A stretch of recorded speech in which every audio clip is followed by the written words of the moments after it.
আমি স্নেহাশিস আর আমার channel study with স্নেহাশিসে আপনাদের স্বাগত।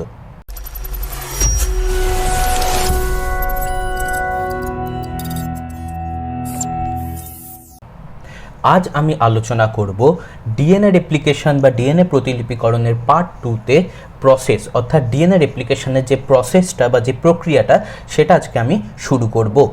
ডিএনএ রেপ্লিকেশন প্রসেস দেখার আগে আমার আগের ভিডিওটি নিশ্চয়ই দেখবেন, যেখানে আমি ডিএনএ রেপ্লিকেশনের যে প্রধান উৎসেচক বা এনজাইমগুলো কী কী লাগে সেটা সম্বন্ধে আলোচনা করেছি। এছাড়াও আমার আগের ভিডিও দেখবেন যেখানে আমি ডিএনএ স্ট্রাকচার, ডিএনএ আরএনএর পার্থক্য এগুলো আলোচনা করেছি, কারণ ডিএনএ স্ট্রাকচার এগুলো ডিটেলসে না জানলে ডিএনএ রেপ্লিকেশন বোঝা একটু কঠিন হয়ে যায়। এছাড়াও আমার অন্যান্য বিভিন্ন বায়োলজির লেকচার্স বাংলা এবং ইংলিশে জানতে আমার চ্যানেল স্টাডি উইথ স্নেহাশিসকে সাবস্ক্রাইব করে বেল আইকনটি প্রেস করবেন। তাহলে ডিএনএ রেপ্লিকেশনের প্রসেস শুরু করা যাক। প্রথমত ডিএনএ রেপ্লিকেশন প্রসেস শুরুতে আমার প্রধান যে জিনিসটা প্রথমে দরকার সেটা হলো সক্রিয় নিউক্লিওটাইডস, যে নিউক্লিওটাইডগুলো পরপর বসে একটি নতুন ডিএনএ তন্ত্রী বা ডিএনএ স্ট্র্যান্ড তৈরি করতে পারবে। তাহলে অ্যাক্টিভেশন অফ নিউক্লিওটাইডসের ক্ষেত্রে আমার যে উৎসেচকটা লাগছে সেটাকে বলা হচ্ছে ফসফোরাইলেজ। এই ফসফোরাইলেজ কি করে কাজ করে সেটা আমি আমার আগের ভিডিওতে আলোচনা করেছি। তাহলে ফসফোরাইলেজ উৎসেচক কি করে? আমরা জানি আমাদের 4 রকমের নিউক্লিওটাইড ডিএনএতে থাকে, যথা অ্যাডেনিন, গুয়ানিন, সাইটোসিন আর থাইমিন। এই 4 রকম নিউক্লিওটাইড আমরা জানি প্রধানত মোনোফসফেট ফর্মে আমাদের সেলের মধ্যে আছে। এখন আমরা জানি ডিএনএর ক্ষেত্রে যে নিউক্লিওটাইডগুলো ব্যবহার হয় সেগুলো হচ্ছে ডিঅক্সি নিউক্লিওটাইড, আর আরএনএর ক্ষেত্রে যেগুলো ব্যবহার হয় সেগুলো হলো অক্সি নিউক্লিওটাইড। ঠিক আছে, এগুলো সম্বন্ধে জানতেও আমার আগের ভিডিওগুলো নিউক্লিওটাইড স্ট্রাকচার সম্বন্ধে নিশ্চয়ই দেখবেন। তাহলে ফসফোরাইলেজ উৎসেচক কী করছে? ডিএমপি থেকে ডি এটিপি তৈরি করছে, অর্থাৎ অ্যাডেনোসিন মোনোফসফেটের সাথে দুটো ফসফেট লাগিয়ে অ্যাডেনোসিন ট্রাইফসফেট, ডিটিএমপিকে ডিটিটিপি, ডিসিএমপিকে ডিসিটিপি আর ডিজিএমপিকে বা গুয়ানোসিন মোনোফসফেটকে ডি গুয়ানোসিন ট্রাইফসফেটে কনভার্ট করছে। তাহলে এগুলো কি? তাহলে এগুলো হলো এই সক্রিয় নিউক্লিওটাইডস বা সক্রিয় ডিএনটিপিস বা ডিঅক্সি নিউক্লিওটাইড, যেগুলো পরপর জোড়া লেগে হচ্ছে আমাদের ডিএনএ তৈরি করে। তাহলে ফসফোরাইলেজ উৎসেচক হচ্ছে এই নিউক্লিওটাইডগুলোকে অ্যাক্টিভেট করছে বা সক্রিয় করছে।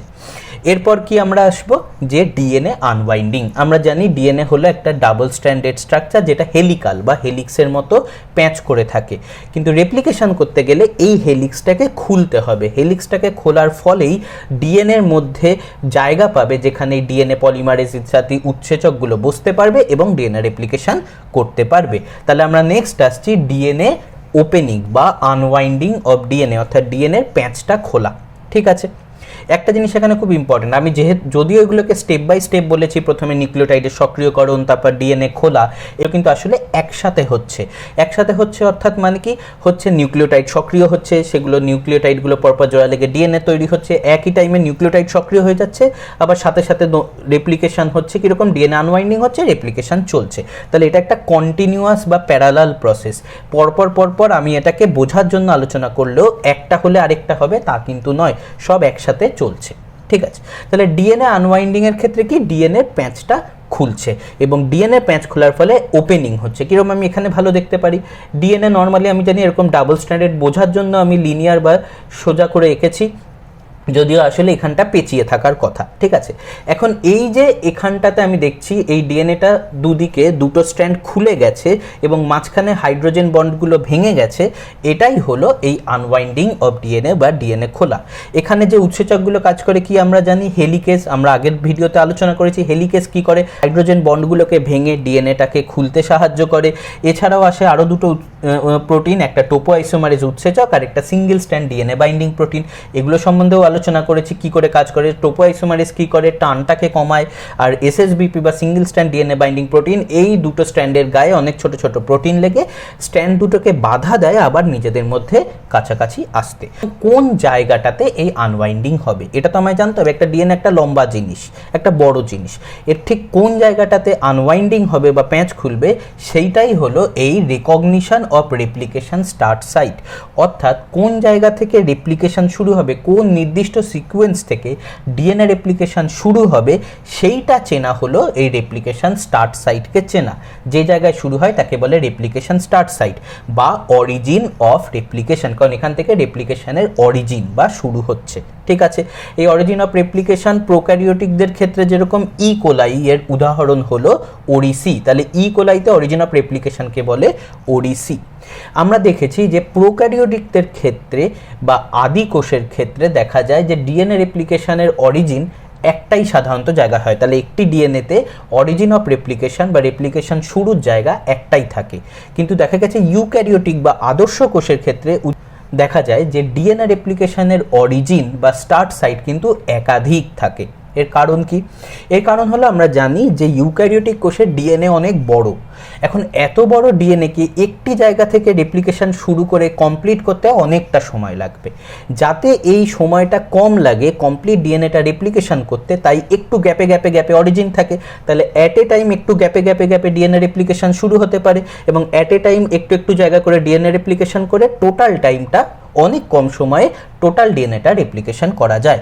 প্রোক্যারিওটিকদের ক্ষেত্রে সে দরকারটা পড়ে না, যেহেতু ডিএনএ ছোট, তাই তাদের ক্ষেত্রে একটি মাত্র অরিজিন থেকেই ডিএনএ রেপ্লিকেশন কমপ্লিট হয়ে যায়। বেশ, তাহলে আমি বুঝলাম যে recognition of replication start site বা অরিজিন অফ রেপ্লিকেশন হলো যেখান থেকে রেপ্লিকেশন শুরু হবে সেই জায়গাটা চেনা। সেই জায়গাটা চেনার পর সেখানে প্রথমে হেলিকেজ গিয়ে কি করবে, ডিএনএ হাইড্রোজেন বন্ড ভেঙে দুটো স্ট্র্যান্ডকে আলাদা করবে, যেটাকে মেল্টিং অফ ডিএনএও বলা যায়। তারপর কি করবে, সেখানে টোপো আইসোমারেজ সিঙ্গেল স্ট্র্যান্ডের ডিএনএ বাইন্ডিং প্রোটিন ডিএনএ দুটোকে টান মুক্র করে স্টেবিলাইজ করবে স্ট্র্যান্ড দুটোকে, যাতে তারা আবার আগেদের মতো নিজেদের সাথে ফিরে এসে ডাবল স্ট্র্যান্ড তৈরি না করে। বেশ, তাহলে এটা অবধি বুঝলাম। এবার হচ্ছে যেই দুটো স্ট্র্যান্ড খুলে গেল, এবার আসছে প্রাইমার ফর্মেশন। আমি আগের দিন প্রাইমার নিয়ে অনেক আলোচনা করেছি, যেখানে বলেছি যে উৎসেচক প্রাইমেজ, যেটা হলো একটি ডিএনএ ডিপেন্ডেন্ট আরএনএ পলিমারেজ, অর্থাৎ ডিএনএকে দেখে আরএনএ বানানো এরকম একটি উৎসেচক কি করে, এই প্রাইমার তৈরি করে। প্রাইমার কেন তৈরি করা দরকার সেটাও আমি আগের দিন আলোচনা করেছি। তাহলে প্রথমত আমি দেখে নিই ডিএনএটি। ঠিক আছে, ডিএনএ দু রকমের, একটা হয় লিনিয়ার আর একটা হয় সার্কুলার। লিনিয়ার মানে রৈখিক ডিএনএ আর সার্কুলার মানে চক্রাকার। লিনিয়ার ডিএনএ কি? লিনিয়ার ডিএনএ হলো যে ক্ষেত্রে ডিএনএটা লম্বা বা রৈখিক গোল করে রিং করে নেই, আর সার্কুলার ডিএনএতে ডিএনএটা চক্রের মতো সার্কেল করে থাকে। তাই যখন ডিএনএ আনওয়াইন্ডিং হয় বা প্যাঁচ খোলে হেলিকেজ এবং অন্যান্য উৎসেচকের দ্বারা, তখন দু রকমের জিনিস দেখা যায়। যদি ডিএনএটা লিনিয়ার বা রৈখিক হয়, তাহলে একটি কোনো দিক দিয়ে যেই প্যাঁচটা খুললো, প্যাঁচটা খোলার ফলে ডিএনএটা এরকম অনেকটা ওয়াই শেপের মতো হয়ে গেল। এই জিনিসটাকে কি বলা যায়? ফর্ক, অনেকটা কাঁটা চামচের মতো একটা ডান্ডা, তার দুদিকে দুটো মুখ খুলে গেছে। তাহলে তার জন্যই কি বলে যে রৈখিক ডিএনএর ক্ষেত্রে ডিএনএ আনওয়াইন্ডিং বা ডিএনএ প্যাচ খুললে সেটাকে বলা হয়, জায়গাটাকে যে জায়গাটা প্যাচটা খুলেছে তাকে বলে রেপ্লিকেশন ফর্ক। ঠিক আছে, আবার সার্কুলার ডিএনএ চক্রাকার কি একটা ডিএনএ গোল করে আছে, তাই যদি তার একটি মাঝখানে জায়গায় প্যাঁচ খুলে যায় দিয়ে রেপ্লিকেশন সাইটের জন্য একটা ওপেনিং হয়, তখন সেই জায়গাটা এরকম দেখতে হয় এবং এই জায়গাটা দেখতে অনেকটা একটা বুদবুদের মতো বা বলের মতো, তাই এটাকে কি বলে? রেপ্লিকেশন বাবল বা রেপ্লিকেশনের বুদবুদ।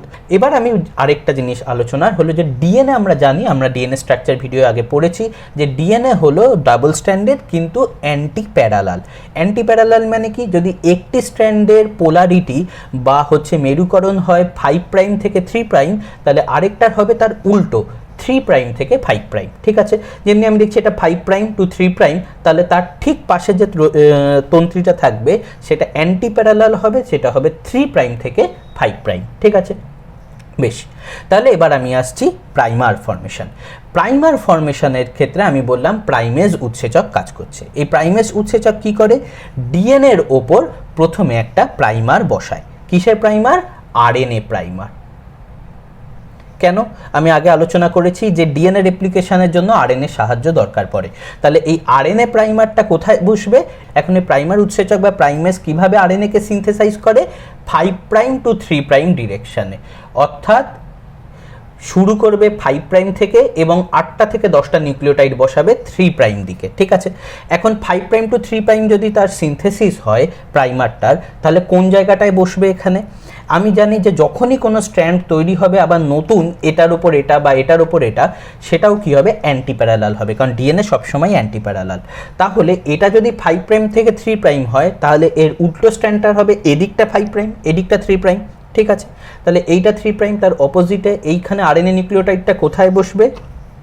এদিকটা হলো 5 প্রাইম, এদিকটা হলো 3 প্রাইম, ঠিক আছে। এখন আমরা জানি যে যে কোনো নিউক্লিওটাইড স্ট্রাকচার থেকেই পড়েছি, যে কোনো নিউক্লিওটাইডের 5 প্রাইম দিকে থাকে ফসফেট গ্রুপ আর 3 প্রাইম দিকে থাকে ফাংশনাল গ্রুপ, যেটা হলো হাইড্রক্সিল গ্রুপ বা OH। সবসময় নিউক্লিওটাইড একটার পর আরেকটা জোড়া লাগে তার ফাংশনাল গ্রুপের সাথে। অর্থাৎ এই যে আরএনএ বা তৈরি হলো, এই আরএনএটার 5 প্রাইম দিকে আছে ফসফেট, 3 প্রাইম দিকে আছে হাইড্রক্সিল গ্রুপ, যেটা হলো ফাংশনাল গ্রুপ। তাহলে এরপর যে নিউক্লিওটাইডটা বসবে সেটা কোন জায়গাটায় বসবে? 3 প্রাইম দিকে। কেন? যে নিউক্লিওটাইডটা বসবে তার আবার এটা 5 প্রাইম, এটা 3 প্রাইম। এই 5 প্রাইমে থাকা ফসফেট এই 3 প্রাইমে থাকা হাইড্রক্সিল গ্রুপের সাথে বিক্রিয়া করবে, দিয়ে কি তৈরি করবে? ফসফোডাইএস্টার। এই ফসফোডাইএস্টার হলো ব্যাকবোন বা শির দ্বারা আমরা জানি ডিএনএর।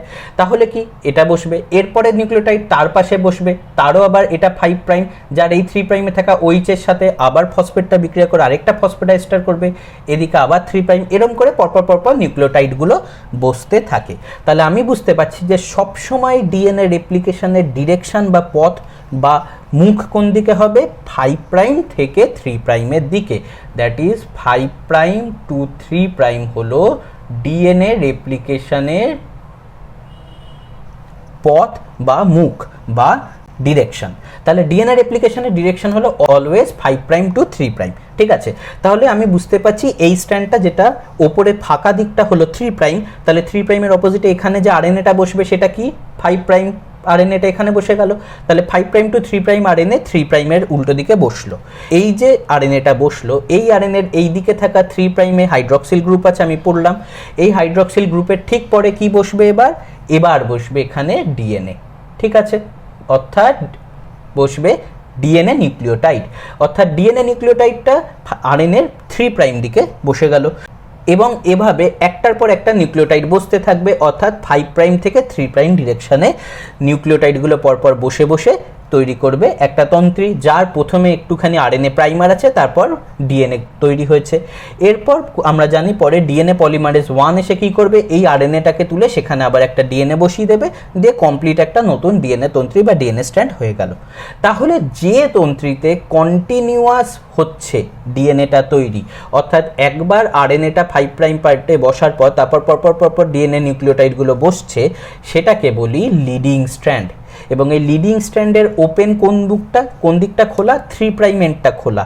অর্থাৎ যার 3 প্রাইম এন্ডটা ফর্কের মতো খোলা রয়েছে, অর্থাৎ যার ঠিক অপোজিটে 5 প্রাইম পার্টের আরএনএটা সহজেই বসতে পেরে একবারে অ্যাট এ স্ট্রেচ বা টানা নিউক্লিওটাইডগুলো পরপর অ্যাড হতে থাকবে, কারণ ফর্কটা খুলতে থাকবে এইদিকে ডিএনএর রেপ্লিকেশনের, এবং যত ফর্কটা খুলতে থাকবে নিউক্লিওটাইডগুলো পরপর অ্যাড হতে থাকবে। তাহলে এটাকে বলছে লিডিং স্ট্র্যান্ড। আবার আরেকটা কি হচ্ছে? এই স্ট্র্যান্ডটা, কিন্তু এই স্ট্র্যান্ডের প্রবলেমটা কি? এই স্ট্র্যান্ডের ওপেন হলো 5 প্রাইম এন্ড। তাহলে 5 প্রাইম এন্ডটা যদি ওপেন হয়, তাহলে এইখানে যদি আমায় আরএনএ প্রাইমার বসতে হয় এই জায়গাটায়, তাহলে প্রবলেম হয়ে গেল। কেন? আরএনএ প্রাইমারটা যদি বসতে হয়, তাহলে আরএনএ প্রাইমারটা হয়ে গেল 3 প্রাইম টু 5 প্রাইম হয়ে যাবে, কিন্তু তা হয় না। আমি বলেছি যে আরএনএ প্রাইমারও কি ডিএনএ সবই 5 প্রাইম থেকে 3 প্রাইম তৈরি হয়। এখানে বসলে কি 5 প্রাইমের অপোজিটে 3 প্রাইম, তাহলে এই জায়গাটা 3 প্রাইম হলে এখানে আরএনএ প্রাইমার বসতো, সেটা অ্যালাউড নয়। সেরকম করে আমরা জানি রেপ্লিকেশন হতে পারে না, সবসময় 5 প্রাইম টু 3 প্রাইম হবে। তার জন্য কি হয়? এই দিকটাতে বসে। কীরকম? যতটুকু ফর্ক খুলেছে সেই জায়গার যেটা সবচেয়ে এন্ড 3 প্রাইম পার্ট, এদিকটা 3 প্রাইম, সেই জায়গাটাতে এসে কি বসে গেল? আরএনএ প্রাইমারটা। এটা তার 5 প্রাইম, এটা তার 3 প্রাইম, ঠিক আছে। যেই এটা বসলো, এরপর আবার ওই একইভাবে নিউক্লিওটাইড অ্যাড হবে, 5 প্রাইম 3 প্রাইম, আবার নিউক্লিওটাইড 5 প্রাইম 3 প্রাইম, এম করে চলবে। কিন্তু প্রবলেমটা কি? প্রবলেমটা হলো এই যে এখানে প্রাইমারটা বসেছে, বসার পর এদিকে নিউক্লিওটাইড তৈরি হলো, ঠিক আছে। কিন্তু এরপর যখন ফর্কটা আলো খুলে যাবে, আরও যখন ফর্কটা খুলে গেল, তখন আবার এই জায়গাটা ফাঁকা হয়ে গেল। এই জায়গাটা ফাঁকা হয়ে গেলে সেটা কি করে ভরবে? এটা না এইদিকে চলছে, তাই এরও মুভমেন্টটা এইদিকে হচ্ছে, ফর্কটা ওইদিকে যাচ্ছে, ডিএনএটাও এইদিকে তৈরি হচ্ছে। এটার প্রবলেম হলো ফর্কটা এইদিকে যাচ্ছে কিন্তু ডিএনএটা এই দিকে তৈরি হচ্ছে। ফলে প্রবলেম কি, যখন আবার এই জায়গাটা খুলবে তখন কি করবে, আবার এখানে আরেকটা আরএনএ প্রাইমার বসবে, দিয়ে আবার সেটা সিনথেসাইজ করবে। তাহলে এরকম করে যতটুকু করে ফর্ক খুলবে একটা করে আরএনএ প্রাইমার বসবে, কিছুটা করে ডিএনএ তৈরি হবে। এরকম করে টুকরো টুকরো টুকরো ডিএনএ তৈরি হয়, যেটাকে আমরা বলি ওকাজাকি ফ্র্যাগমেন্টস। এই ওকাজাকি ফ্র্যাগমেন্টস কোন স্ট্র্যান্ডে দেখতে পাওয়া যায়, যে স্ট্র্যান্ডের 5 প্রাইম এন্ডটা খোলা, যার জন্য প্রবলেম কি টুকরো টুকরো করে ডিএনএ তৈরি হচ্ছে। যে স্ট্র্যান্ডের উপর ওকাজাকি ফ্র্যাগমেন্টটা তৈরি হয় সেই স্ট্র্যান্ডটাকে বলে ল্যাগিং স্ট্র্যান্ড। ল্যাগিং মানে কি, ল্যাগিং মানে ল্যাগ করছে, মানে আটকে আটকে আটকে চলছে।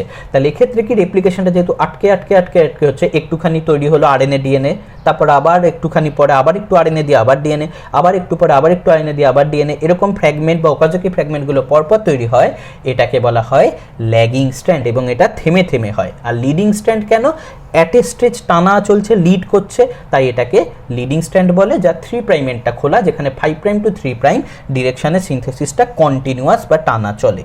ঠিক আছে, তাহলে এখান থেকে আমি বুঝলাম যে ডিএনএ রেপ্লিকেশনের ক্ষেত্রে যেহেতু সবসময় 5 প্রাইম থেকে 3 প্রাইমে ডিএনএ রেপ্লিকেশন হয়, তার ফলে একটা স্ট্র্যান্ডে কন্টিনিউয়াস রেপ্লিকেশন হয়, আরেকটা স্ট্র্যান্ড যেটা ল্যাগিং স্ট্র্যান্ড সেটাই থেমে থেমে হয়, অর্থাৎ ডিসকন্টিনিউয়াস, কন্টিনিউয়াস নয়। এই ডিসকন্টিনিউয়াস আর কন্টিনিউয়াস দুটো একসাথে ঘটছে বলে দুটো আলাদা স্ট্র্যান্ডে টোটাল আমরা ডিএনএ রেপ্লিকেশনকে বলি সেমি ডিসকন্টিনিউয়াস রেপ্লিকেশন, যেখানে একটা কন্টিনিউয়াস একটা স্ট্র্যান্ডে discontinuous, total semi discontinuous replication. তাহলে আজকে আমরা পার্ট 2তে বুঝলাম যে কিভাবে নিউক্লিওটাইডগুলো সক্রিয়করণ হয়, তারপর ডিএনএ রেপ্লিকেশনের শুরুতে কিভাবে যে জায়গায় শুরু হবে সেই অরিজিন সাইটটা চেনা হয়, এবং কিভাবে রেপ্লিকেশন ফর্ক বা রেপ্লিকেশন বাবল তৈরি হয়, এবং কিভাবে তারপর প্রাইমার তৈরি হয়ে ডিএনএ সিনথেসিস শুরু হয়। এরপর আমরা নেক্সট ক্লাসে রেপ্লিকেশন প্রসেসের শেষ পার্টটা আলোচনা করব। আমার এই ভিডিওটি যদি ভালো লেগে থাকে তাহলে ভিডিওটিকে লাইক, শেয়ার আর কমেন্ট করবেন, এবং চ্যানেলটিকে সাবস্ক্রাইব করে বেল আইকনটি প্রেস করবেন। ধন্যবাদ।